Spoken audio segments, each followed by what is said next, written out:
Hi guys, today is Sunday and nandito lang kami sa bahay because it's virus outbreak and lahat ay nagla-lockdown na and it's not good to go outside dahil ang daming dito sa silang nagpa-positive na yung virus. But then later pupunta ko yung friend ko, pupunta na siya dito sa bahay, hindi pa ako nakapag-salit ng damit. So tingnan nyo guys yung mga tao dito. Ayan, yun ang resulta ng info. Ang gaganda-ganda na. Sige ka to ako instruction na. Lingin ka na, makeup. Ayan. Bikas. Ana. Abot. Diray. Ang gaganda nila. Labi, di maklaro. Ito manggod. Turn on.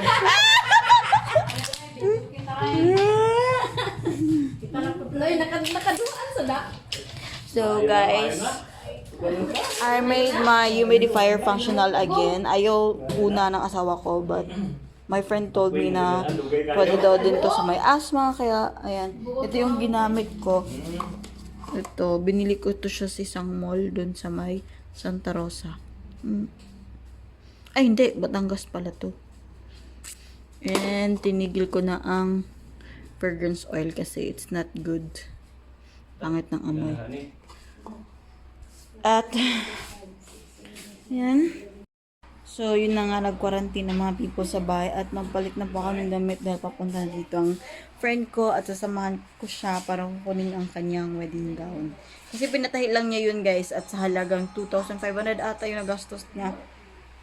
So, quick lang kami pupunta doon tapos uwi din agad dito sa bahay. So, yan, bye! Get back to you later! Hi guys, kakauwi ko lang sa bahay at ito ang nadatnan ko. Oh my God! What happened to your faces, people? Uy, panabangis mga dagway. Uy, naumsan. Pagkatagin mo ito ba ano eh? Ewan. I-promote itong nawa. Ano sa napilde? Kapila ka na pildila, be. Hindi na mabilang mo eh. Yeah, lang, siyempre. Apsan agad siya. Nakapsan oy. Hey guys, so ngayon nag-blower ako sa aking hair kasi kailangan ko galing kasi ako naligo. So ang sabag of course naligo ako para disinfect. So ayan. So nag-blower ako kasi ayaw ko naman matulog na basa ang buhok ko.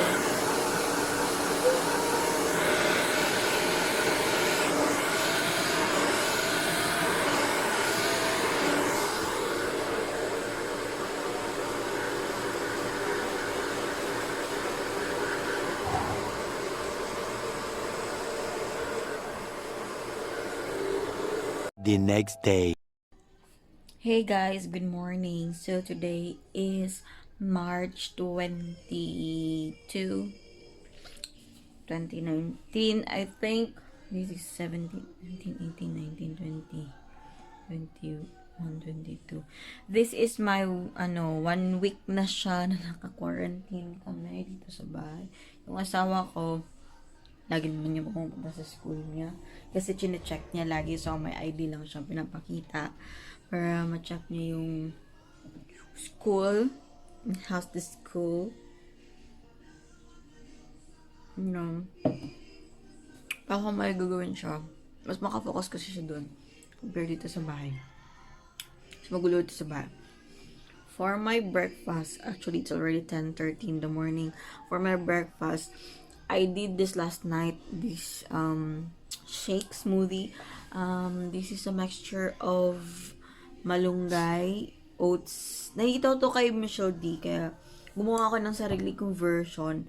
Kasi nilagyan ko siya ng oats, energen para may lasa. And then, ano pa ba? Carrots and malunggay, flax seeds, at saka yung chia seeds. So, ayan. my hubby is not feeling well. You're not okay, lovey. Halata naman. So, ayan.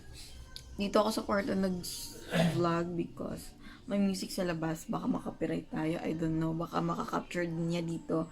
So, ayan. Today is, ewan ko, hindi ko alam. Naboboard na kami dito sa bahay kung anong gagawin. Actually, we have guests.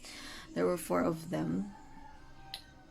Yung isa dyan is kapatid ni Jeff.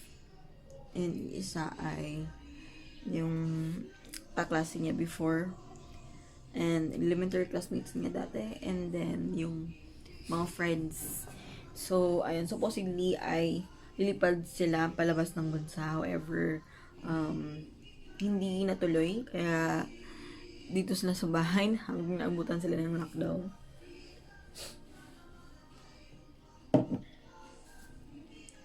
Hopefully, babalik na ang mga back to normal. And, ayan. Yun yung mga trabaho ko, dinala ko dito sa bahay. At, ewan ko kung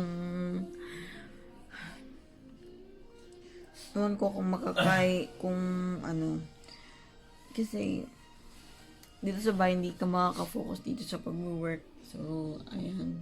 Mahirap talaga work from home. But, yeah.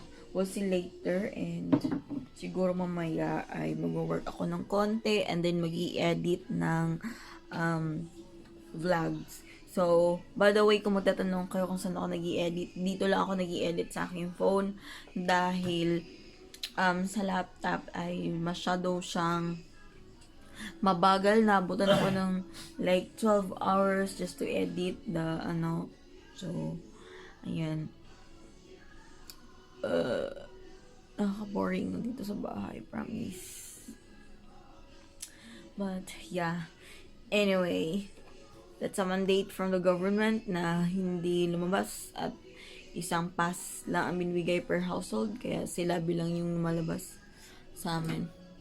So, ayan. You're going to buy some food later, love? Bili ka na lang ng wala natin Colgate ba? Toothpaste.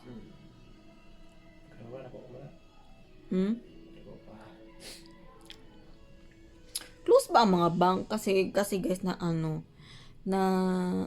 ako baka close kasi yung banks. And yun, magkakaproblema kami. Dahil yung wallet ko ay wala na siyang laman. I think I only have 500 there na lang. Open ang ito eh. Oo nga, pero baka mauubusan. Mauubusan yan. Mauubusan yan.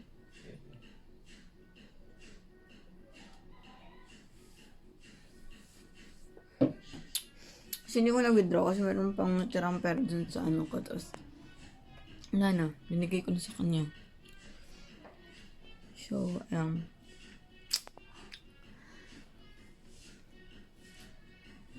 So, try this at home. Masarap siya. Promise. Dahil mas naka-stress lalo pag so maligo tayo dahil para mawala yung pagod sa katawan. Mas nakakainin yun. Sarap ng tulog mo, boy.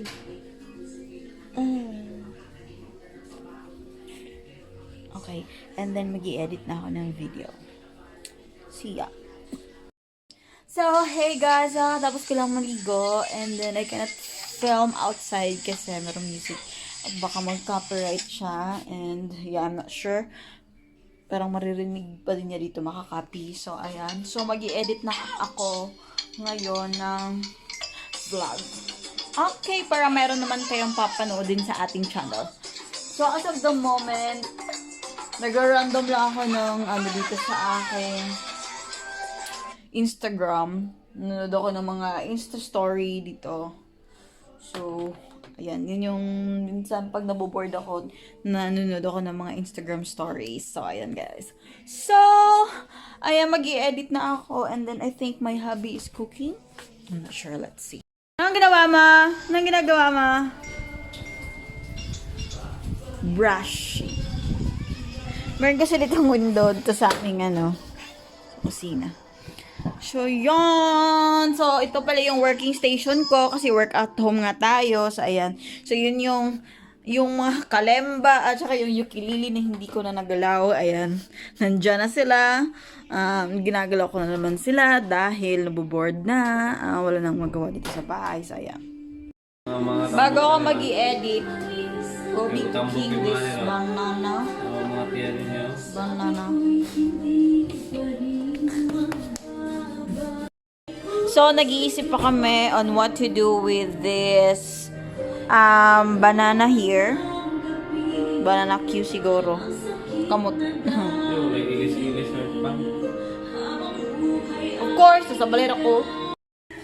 Na, So, hey guys, we will be cooking. Ay, bugtok na banana Q. Bugtok! Hindi nyo ba alam? Bogtok! Bugtok. Sa mga tagkunin ni Lord Yaran ito. Pero madala pa naman ito.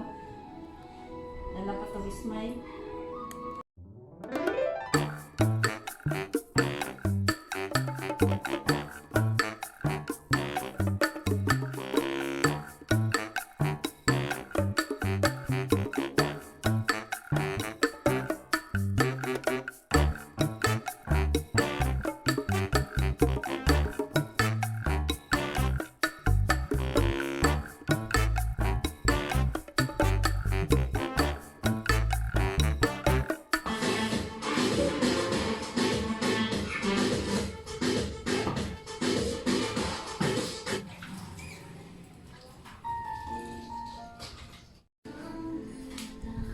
So, simulan na ang pagluluto ng ilulutuin natin. Magluluto kami ng banana Q. So, ito po yung i-banana Q namin. Konti na lang. Kasi buntolon. Ayun. Gawin na lang namin yung ang gagawin natin dante. Gagawin na lang namin yung Banana chip. banana chips. Pwede naman siguro pagsabay na lang dito. Dito banana chips isa. Ay, wala na isulod.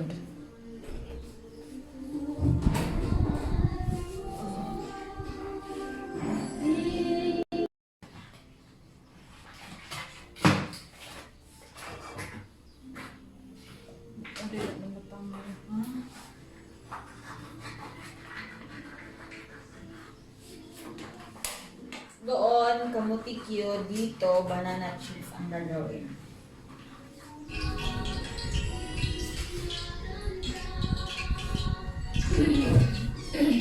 So, ito ang gagamitin ko para pang doon sa banana chips. Yan naman kay ate. Okay, let's start the cooking. Ako Kaya init na lang.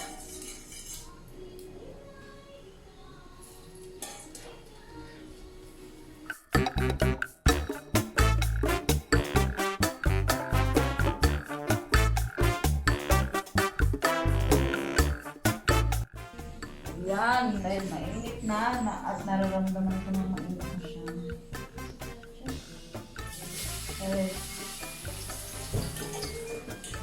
So, yan po ang banana Q ni Ate Ann. At ito naman ang chips daw. Chips pa ba? Hindi na ito chips lambot na masyado. So, ito yung fish product natin kanina. Tapos ito naman yung sunod. Bakit yellowish itong isa? Kasi kanina pala nilakasan ko yung apoy. So, ang laki ng tiyan ko. Kasi nasa bahay lang ako, wala akong pakialam sa suot ko Yan, sarap.